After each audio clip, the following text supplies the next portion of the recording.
देणं घेणं नाही. बघा त्याच्याही पुढचं बघा, आपली सीज फायर अमेरिकेनं जाहीर केला, हे पहिल्यांदा झालं भारताचं. दुसरं, भारत आणि पाकिस्तान या द्विपक्षीय लढाईमध्ये पहिल्यांदा तिसरी शक्ती अशा प्रकारे याच्यावर पोस्ट टाकून आणि पंतप्रधान इतका आडमुठा आहे की तो उत्तरदायी आहे लोकांना. त्याने पार्लमेंटमध्ये येऊन उत्तर द्यायला पाहिजे.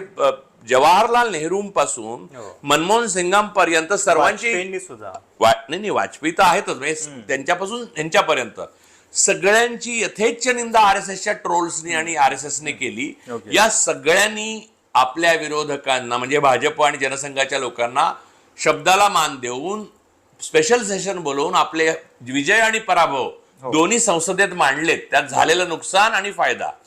तर नेहरूंना 62 साली, मी पुन्हा पुन्हा सांगतोय, वाजपेयीने धारेवर धरलं की तुम्ही स्पेशल सेशन घ्यायला पाहिजे. त्यासाठी नेहरूने स्पेशल सेशन घेतलं आणि चीनच्या समोर जे काही नेहरूंना टीका सहन करायला लागली ती सगळी टीका सहन केली. आपली गेलेली भूमी ही सुद्धा नेहरूंनी मांडली संसदेत. तेव्हा म्हटलं ना की 1 इंच येत नाही तुमच्या डोक्यावर पण 1 इंच केस नाही, असं ते प्रसिद्ध. तर मूळ मुद्दा हा आहे की पंतप्रधानाच्या ज्या जबाबदाऱ्या आहेत त्या 11 वर्षामध्ये आणि 23 वर्षामध्ये मुख्यमंत्री पदाच्या अगोदर राजधर्म मोदींनी कधीही पाळलेलं नाही. ते त्यांच्या पदाला योग्य नाहीत. ते देशाची एकच सेवा आता करू शकतात, ते म्हणजे पंतप्रधान पदाचा राजीनामा देणे. पण नाही, त्याच्या पुढची गोष्ट आहे. का का का ते सांगतो. ते राजीनामा दिल्याशिवाय राफेलचं काय झालं, पहलगामचं काय झालं, पुलवामामध्ये आपले काय सैनिक गेले, आपल्याबरोबर रशिया सुद्धा आपला मित्र राहिला नाही, त्यांनी पाकिस्तान बरोबर करार केला.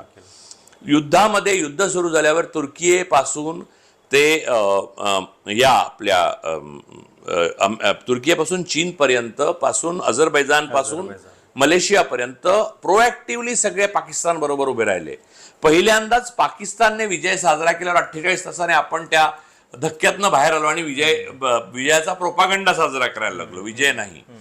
या सगळ्या गोष्टी ज्या घडल्या, या गोष्टी घडल्यावर मोदींची कल्पना काय सगळ्यात महान, तर त्यांनी आपल्या विरोधी पक्षातले जे लालचीला बळी पडतील असे लोक शोधले आणि त्यांना कांगो, लायबेरिया, सिएरालिओन, इथिओपिया इथे हे सांगायला पाठवलं की आम्ही टेररिझम सहन करणार नाही. आणि हे मला असं वाटत नाही जगातला कुठचाही देश मुळातच अमान्य करत होता. पाकिस्तान पण म्हणतो टेररिझम आम्ही सहन करणार नाही, आम्ही त्याचे सगळ्यात मोठे विक्टीम आहोत.